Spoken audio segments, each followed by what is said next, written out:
Netanyahu's dire warnings over the Iranian nuclear program may have seemed excessive to some at a time when world powers are focusing on the terror threat posed by Islamic State. We asked one former CIA officer, Charles Kogan, to explain the prioritizing. Well, I think that it's probably the case that the Israeli leadership, or Netanyahu, is concerned with the new emphasis on ISIS, or the Islamic State, is taking some of the attention away from Iran. And he wanted to set that straight in his speech. He wanted to bring Iran to the forefront and describe it as a hypocritical power bent on regional hegemony and getting a nuclear weapon, which would be a disaster from the Israeli point of view.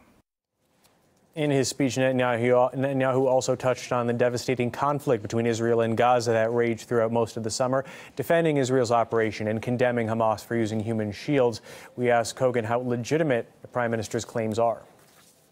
Another thing that he was anxious to point out in his speech was that Israel had been very careful to protect civilians when it made these attacks in Gaza, which of course is rather absurd, because there were some 2,000 Palestinians killed in the Israeli campaign, and on the Israeli side there were something like 72 casualties, of which I think 3 or 4 were due to Israeli rockets, and the rest were Israeli army casualties. So the imbalance is extreme.